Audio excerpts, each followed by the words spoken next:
Yo, what's up? Welcome back to another episode of The Sauce. Went 1-1 on Thursday. I gave out the Cardinals and the Guardians. So I split even. Probably lost 0.03 units, 0.04 units, something like that, which sucks because it's technically red.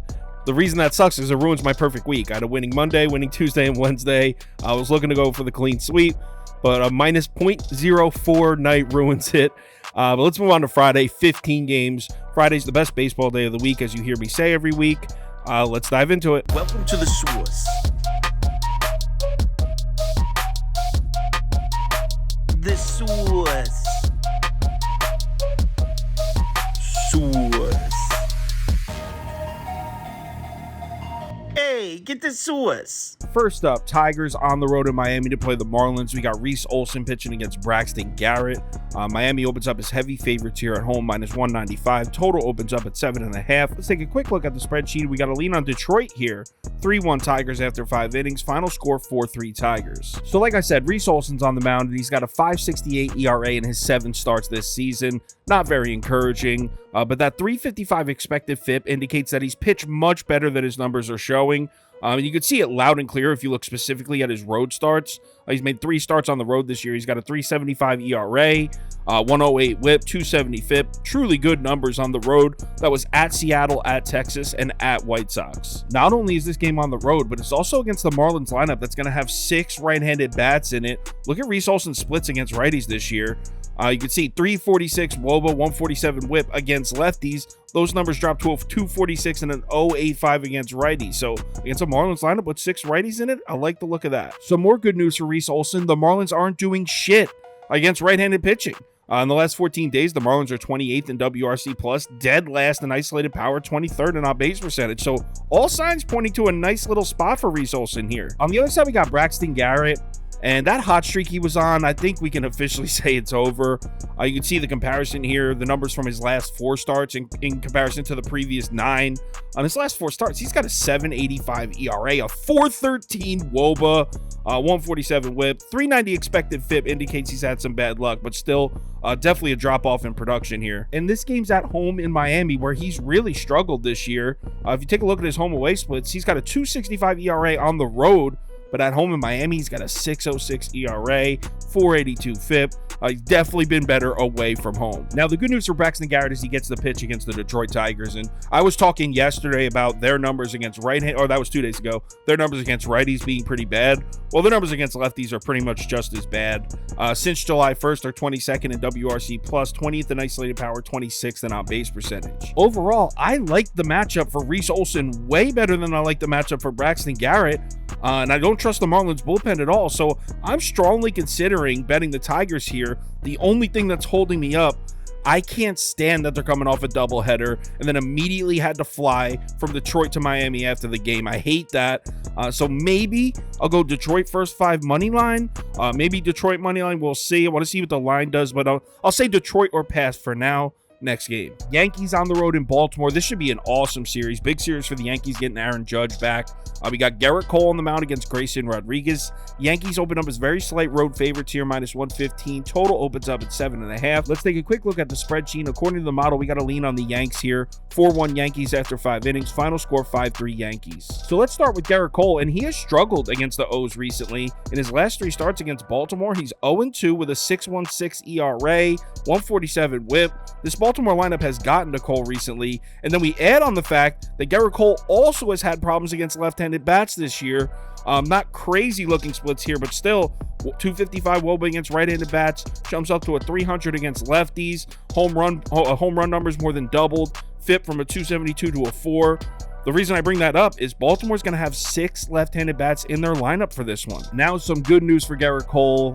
This Orioles lineup has been so ass against right-handed pitching. I mean, look at their numbers in the last 14 days. Dead last in WRC plus, 26th in isolated power, dead last in on-base percentage. So kind of tough to read this matchup here. You got Garrett Cole, who's been struggling against Baltimore. He's been struggling against left-handed bats, and the Orioles have a bunch of them. but the Orioles have been so cold against right-handed pitching, so really tough to make a prediction. On the other side, we got Grayson Rodriguez pitching, and he's definitely got some underwhelming looking numbers this season. 6.91 ERA and a 166 whip is definitely not good. That being said, he's got a 380 expected FIP, indicating he's been incredibly unlucky. And the expected FIP numbers have been pretty on point this year. If you remember, they were showing us that Gonsolin was getting lucky, then he fell off. They were showing us that Bryce Elder was getting lucky, then he fell off. So the expected FIP metrics have been pretty on point this season. But let's move on to G-Rod's home away splits, because this is just terrifying. He's got a 4.91 ERA and a 123 whip on the road. At home in Camden, 9.11 ERA and a whip over 2. Wow, he has not pitched good in this ballpark this season. Now, I do have a positive angle for Grayson Rodriguez here. He's been much better against right-handed bats. His numbers against lefty bats are absolutely dreadful. That being said, look at his numbers against righties. They're not elite, but they're somewhat respectable. 352 WOBA, 147 whip, 391 FIP. So he's been pretty decent against right-handed bats. The reason that's important, Yankees lineup is super righty heavy. They're going to have 7 righties in their lineup. Next, let's take a look at the Yankees numbers against right-handed pitching recently, and it's not as bad as you would think. 18th in WRC plus, 27th in isolated power, 12th in on-base percentage. That being said, as I mentioned before, Aaron Judge returns to the lineup, and this Yankees lineup was pretty much top 10 in most categories before Judge got hurt. So having Judge back will be huge. When we get to the bullpens, no question the O's have the edge here. Not only is Baltimore's bullpen outproduced the Yankees by a mile, but they're finally well rested. All their main arms have had at least 2 days off. You can see in the last 14 days here, Baltimore's bullpen is 12th in ERA, 5th in expected FIP. Yankees are 17th and 14th. As far as betting the game, the first 5 under isn't open yet, but I like the first 5 under in this one. I also think I'm going to play Baltimore on the money line. It's only like plus 108, plus 110, and I know fading Garrett Cole seems crazy, but the O's have gotten to him in the past, and I actually think Grayson Rodriguez is in a spot to pitch somewhat well against all those righties. We'll see, but I'll say first 5 under, and I'll lean on Baltimore for now. Next game, the battle for Pennsylvania. We got Phillies on the road in Pittsburgh to play the Pirates. Zach Wheeler's on the mound for the Phillies, pitching against Mitch Keller.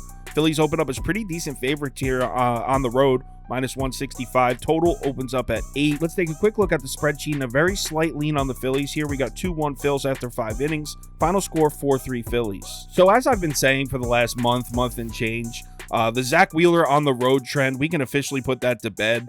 That was the case for the last few years with Zach Wheeler. That's not the case this year at all. He's actually been great on the road. 372 ERA and a 223 FIP on the road this year. Excellent numbers. And he seems to be heating up a bit recently. If you isolate it to just his last 4 road starts, he's got a 180 ERA and a 104 whip. Just dominant numbers. And his last start was on the road in Cleveland, a team that's been hitting righties really well for basically 2 months now. He went 7 innings, allowing just 1 earned run in Cleveland. As you probably expected, the Pittsburgh Pirates offensive numbers aren't very impressive looking. In the last 14 days, the Pirates are just 24th in OPS, 25th in WRC plus against right-handed pitching. One thing I will say, though, in the last week, we've seen the Pirates get to a couple righties, and not just anyone. They smacked the shit out of Yu Darvish. They also completely rocked Shohei Ohtani. So obviously on paper, it looks like Zach Wheeler should just dominate in this spot, but we got to be careful with this sneaky Pirates lineup. On the other side, we got Mitch Keller pitching, and look, I know he's been getting sparked recently, but look at who he's pitched against. I mean, the Angels, Cleveland, Arizona, Dodgers, Padres. That's a really tough stretch of a schedule for a righty starter. That being said, check this out. This is just crazy. Look at the Philadelphia Phillies' current lineup's lifetime numbers against Mitch Keller. They're hitting a combined 443 lifetime with a 1352 OPS off Mitch Keller. No, that's not a typo. These 4 guys, Bryce Harper, JT Realmuto, Kyle Schwarber, and Trey Turner, those 4 guys, they combine to go 16 of 25 lifetime off Mitch Keller. That's a 640 batting average. So these guys have had no problem hitting Keller in the past. But before we go and just hammer the Phillies, we have to acknowledge that this team has been ice cold against right-handed pitching recently. In the last 14 days, they're just 29th in OPS, 28th in WRC plus against righties. They did get to Kyle Bradish on Wednesday, but before that, 6 consecutive righty starters threw gems against the Phillies. So as bad and as scary as the spot looks for Mitch Keller, I also think there's a solid chance he pitches well here at home. Bullpen-wise, there's no question the Phillies pen has just been dropping down the stat sheets ever since Alvarado got hurt, but they did just get Sir Anthony Dominguez back from injury, so that should give him a little boost. We'll see if those numbers start to come up. Either way, over the last 14 days, the Pirates bullpen has actually outperformed the Phillies. The Pirates bullpen has been pretty sneaky good. As far as betting this game, I really want to see what the line does. I'm leaning Pirates at plus 136, but I don't love it. I hate those Phillies lifetime numbers against Mitch Keller. That scares the shit out of me. So I'm going to say Pirates are pass for now. This might end up being a pass for me, but I'll let you know on the live show tomorrow at 4 p.m. Next game. Next up, Angels are on the road up in Toronto. Lucas Giolito making his first start as a member of the Angels, pitching against Kevin Gausman. Toronto opens up as huge favorites at home here, minus 240. Total opens up at 8.5. Let's take a quick look at the spreadsheet. And according to the model, we're looking at 3-2 Blue Jays after 5 innings. Final score 6-4 Blue Jays. So like I said, Giolito's on the mound, and this man has struggled against the Blue Jays recently. In his last 3 starts against Toronto, he's 0-2 with an 8.62 ERA, 179 whip, not very encouraging there. And then we add on the fact that this game is on the road in Toronto. Giolito's really struggled on the road this year. If you look at his splits on the season, he's got a 5.25 ERA on the road, 154 whip, a FIP over 5 as well. So yeah, that doesn't look good for Giolito either. Let's take a look at the Blue Jays numbers against right-handed pitching, and they're solid. Not as high as we're used to seeing Toronto, but I mean, still 11th in WRC+, 7th in on-base percentage. The power numbers are down, just 24th in isolated power. This is in the last 14 days against righties. I still think in Toronto, all signs point to Giolito getting lit up in this spot. On the other side, we've got Kevin Gausman pitching, and it's almost the exact opposite story as Giolito.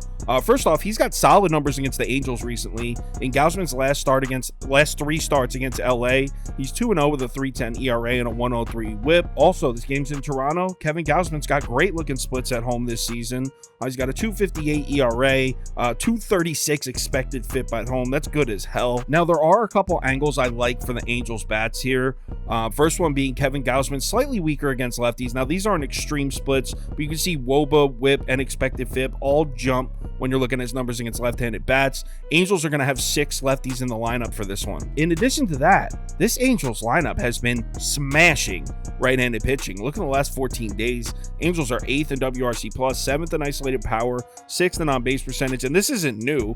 They've been consistently good against right-handed pitching this whole season. So overall, I expect Kevin Gausman to pitch well. I mean, he's one of the best pitchers in the AL. It's not exactly a hot take expecting him to pitch well, but this Angels lineup has proven to us they are great on the road. This is one of the better road lineups in baseball. I think they could score a couple on Gausman here. Now let's get to the bullpen matchup, and this is usually where I start cursing the Angels out, as I've been very vocal about how I don't trust the Angels bullpen at all. That being said, the Toronto Blue Jays bullpen has just fallen off. If you remember, heading into the All-Star break, the Blue Jays bullpen was red hot. But since the All-Star break, Angels bullpen's 24th in ERA, 6th in expected FIP, Blue Jays 20th and 23rd. So, I mean, I would never give the Angels a bullpen edge over anyone except maybe the Nationals. I don't know who gets the edge here. Let's call it a wash. I think all signs point to a great spot to play the Angels at plus money, but I don't know if I can do it because just like the Tigers, they're coming off that doubleheader, immediately had to fly up to Toronto. I hate that spot. So just like the Tigers game, I'm going to say Angels money line or pass. I want to see what the line does before I make a final decision. I'll let you know on the live show. Next game. Nats at Mets. Mackenzie Gore is on the mound pitching against Max Scherzer in Citi Field. Mets open up as heavy favorites here, minus 210. Total opens up at 8. Let's take a quick look at the spreadsheet, and we got no lean at all here according to the model. We're looking at a 2-2 tie after 5 innings. After 9 innings, 4-4 tie. So Max Scherzer's pitching at home, which is excellent news if you're a New York Mets fan, because his numbers at Citi Field this year are great.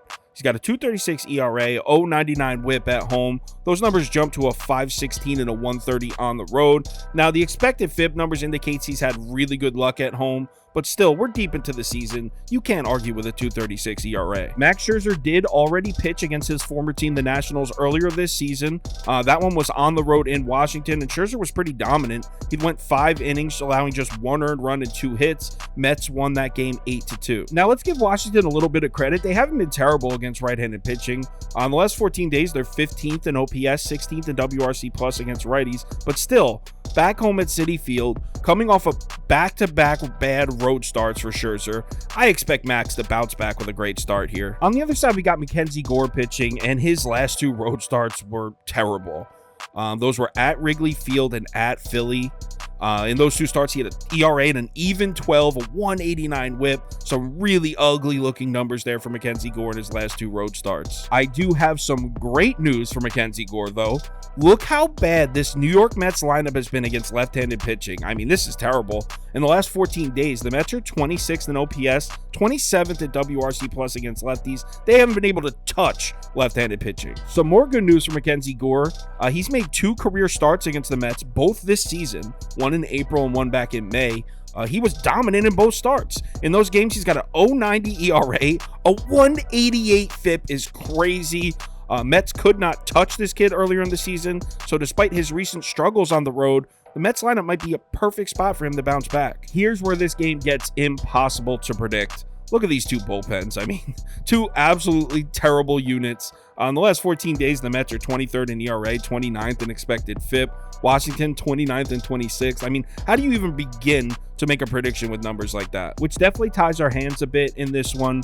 Anything can happen when you have bullpens giving up runs like that. So I like Max Scherzer to pitch well, but I also think there's a good chance Mackenzie Gore pitches well right back.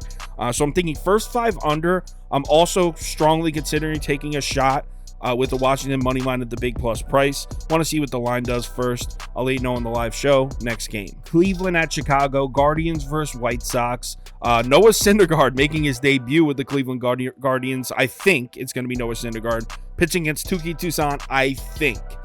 This game opens up as a pick'em, -110 across the board. Total opens up at 10. Let's take a quick look at the spreadsheet. And according to the model, we got 3-1 Cleveland after 5 innings. Final score 6-2 Cleveland. Still a toss-up on who's going to pitch this one, so I'm going to skip it and save it for the live show. I saw Peyton Battenfield listed as the starter for Cleveland on a couple sites, so I just want to confirm who's pitching before I handicap this game. I'll let you know on the live show, 4 p.m. next. Brewers at Braves. Adrian Hauser pitching against Yanni Chirinos, making his debut with the Braves, former Tampa Bay Ray. He was designated for assignment. Now he's a member of Atlanta. Atlanta opens up as big favorites here at home, -205. Total opens up at 10. Let's take a quick look at the spreadsheet. According to the model, we got 4-2 Braves after 5 innings. Final score 6-3 Braves. So Adrian Hauser in his last 4 starts against the Braves is 0-3 as far as decisions. But his ERA is sitting at 3.86 in those starts, and that's not bad at all. 143 whip isn't absolutely terrible. The thing is, all 4 of those starts were at home in Milwaukee. This one's on the road in Atlanta. One thing we have to take note of, Adrian Hauser just pitched against the Braves 5 days ago, and he wasn't bad at all. He went 6 innings in that one, allowing just 3 earned runs, and he had 10 strikeouts. Brewers won that game 4-3. If he could put up another game score in the mid-50s like that one, I think it was a 56, Milwaukee can definitely steal this one in Atlanta. Keep in mind, the Braves offense is not producing like they were a month ago. I mean, they're not bad. Since the All-Star break, the Braves are 13th in WRC+, 5th in isolated power is solid, but just 13th in on-base percentage. If you remember, rewind back to June 30th, Braves were first in every single category over the last few weeks. Not the case anymore. On the other side, like I said, we got Chirinos making his debut with the Braves, and overall, his numbers on the year look decent. 4.02 ERA, he's got a 6.40 expected ERA, 5.52 FIP, indicating he's had some good luck. But the problem is, most of his positive production comes out of the bullpen. As a starting pitcher, he hasn't been nearly as good. As a starter, he's got a 6.43 ERA, 1.48 whip, and a 3.62 WOBA, so he has not been good as a starter. Chirinos also has some really ugly looking splits at home this year. He is with a new team, so it's a new ballpark, so I don't know how much this means. But at home, he's got a 5.87 ERA and a 1.39 whip. I know the new ballpark, new team probably erases that, but sometimes your numbers on the road or at home aren't just a result of the ballpark. Sometimes it's pitching first, pitching last, having the crowd cheer for you or cheer against you. There's other aspects than the physical location. Now, I do have some good news for Chirinos. Milwaukee's got some ugly looking numbers against right-handed pitching. In the last 14 days, the Brewers are 23rd in WRC+, 29th in isolated power, and 19th in on-base percentage. The last 4 righties to pitch against the Brewers, check this out. 22 and a third innings pitch, a 3.22 ERA, and a 1.30 whip. Now, you might be thinking, why did I bring these numbers up? These numbers look pretty regular. Want to know who those pitchers were? Ben Lively, Graham Ashcraft, Bryce Elder, and that guy Winans, who made his debut with the Braves. Those 4 pitchers are putting up those numbers against the Milwaukee Brewers lineup. Now, the bullpen edge all over Milwaukee here, and it's not close. The Milwaukee Brewers bullpen has been on fire since the All-Star break, first in every single category. Milwaukee Brewers bullpen in the last 14 days has a 1.23 ERA, 2.06 FIP, 2.50 expected FIP. That's crazy good. Not that the Braves bullpen's been bad. 18th in ERA, 18th in WOBA, 8th in expected FIP, but no question the Brewers bullpen has outproduced them. So betting wise, how do we not go with Milwaukee at plus 165 here?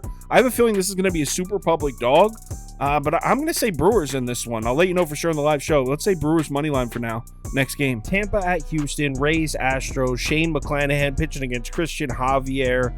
Tampa opens up as very slight favorites on the road here, minus 115. Total opens up at 8.5. Let's take a quick look at the spreadsheet. According to the model, we got a 3-3 tie after 5 innings. Final score 5-4 Rays. So like I said, Shane Max on the mound, and look at the Houston Astros lineup's lifetime numbers against this guy. 39 career at bats. They're hitting 359 off him with a 1085 OPS. Shane McClanahan's made 2 career starts against Houston. Both were last season. In those starts, he's 0-2 with an ERA at 7 and a 167 whip. This Houston lineup has not had problems getting to Shane McClanahan. Also, Shane Mack hasn't looked that dominant recently. You can see the numbers here from his last 4 starts in comparison to the first 15. Now, there was an injury involved in the last 4. 2 of those starts were right before the injury. 2 were right after, but he got hit up before and after. 2.12 ERA through 15 starts this year. 7.02 ERA in his last 4. And it certainly doesn't help Shane Mack's case that this game's in Houston, because if you look at his home away splits, he's been slightly worse on the road. I mean, 3.15 ERA to 2.61 ERA at home. That doesn't look too crazy. Look at the home run numbers, nearly double. And then look at the FIP, nearly double there as well. Let's look at the Astros numbers against left-handed pitching. I mean, since July 1st, they're 8th in WRC+, 6th in isolated power, and 12th in on-base percentage. I think all signs here point to the Astros lineup tagging Shane McClanahan up. On the other side, we've got Christian Javier, and just like McClanahan, his production has fallen off recently. In his last 7 starts, he's got a 7.52 ERA, a 170 whip, 680 expected FIP. Those are some ugly numbers. In comparison to his first 12 starts, he had a 284 ERA and a 423 expected FIP. But the good news is, of those last 7 starts, 5 of them were on the road. If you isolate Christian Javier's stuff to just his last 4 home starts, the numbers look a lot better. 266 ERA, 118 whip, but that 606 expected FIP suggests he couldn't be any more lucky. Now, unlike Shane McClanahan, who has terrible numbers against Houston, Christian Javier has excellent numbers against the Tampa Bay Rays. He's made 3 career starts against them. He's 2-0 with a 169 ERA, 094 whip. So he's been dominant against this team, I should say. Tampa's numbers against right-handed pitching in the last 14 days, just 18th in WRC+, 20th in isolated power, 20th in on-base percentage. Rays lineup really isn't scaring anyone right now, certainly not on the road. So I think everything points to the Astros in the first 5. So if you're looking to make a first 5 bet, I'd go Houston. Let's take a look at the bullpen matchup, and this is where we definitely give the huge edge to Tampa.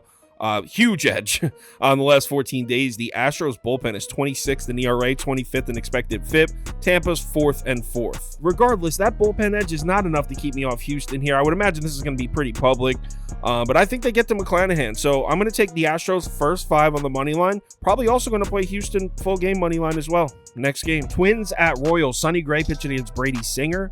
Minnesota opens up as pretty decent favorites here on the road, minus 165. Total opens up at 8. Let's take a quick look at the spreadsheet. And according to the model, we're looking at 4-1 Twins after 5 innings. Final score 6-2 Twins. So Minnesota already saw Brady Singer back in April, and they absolutely destroyed this guy.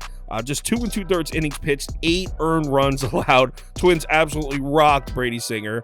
But that game was in Minnesota. Look at how Brady Singer has pitched at home recently. Not just recently, this dates back to May. This is his last 8 home starts. He's got a 289 ERA and a 129 whip.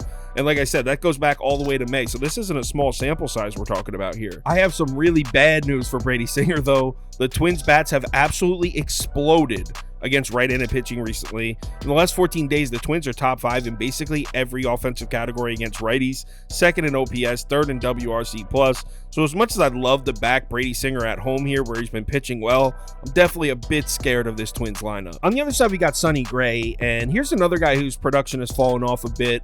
If you look at his numbers through April and May, the first half of the season, he had a 209 ERA and a 219 FIP. Elite numbers. In fact, I believe it was him and Garrett Cole looking like the two best starting pitchers in the AL at that point. His numbers in June and July, he's got a 4.41 ERA and a 3.74 FIP. Look, those aren't terrible. I'm not saying he's getting rocked, just not pitching at the same level. I think we should be handicapping Sonny Gray at about 4 runs per 9 inning right now instead of 2 or 2.5, which is where he was earlier. And you'd think the Royals lineup would be a straight auto fade, but if you look at their numbers against righties recently, they're not that bad. In the last 14 days, the Royals are 17th in OPS, 22nd in WRC+. Obviously, those aren't explosive numbers, but by Kansas City Royals standards, those are great. As much as I would love to take a sharp stab on the Royals in this one at plus money, I can't do it. The Twins offense is just way too hot. They just dropped back-to-back games. They scored 7 runs in both those games, so the offense is hot, and I'm thinking Minnesota minus 1.5 or pass for right now. I probably will lay the 1.5. I'll let you know in the live show. We're out of time, so I got to cut it off there. Like I mentioned, 4 p.m., we're going to go through all 15 games, me, Toast, and FTB. All 3 of us will make our final decisions. If you're able to make it to the live show, would love to see you in the comments. If you're interested in the final ticket that I post, which has my top bets, every single bet I'm making, how much I'm placing on each, parlay of the day, the private VIP chat, that kind of stuff, head over to KyleKirms.com. MLB Friday, best baseball day of the week. Let's have ourselves a great one. Remember to bet responsibly, and I'll talk to you on Twitter.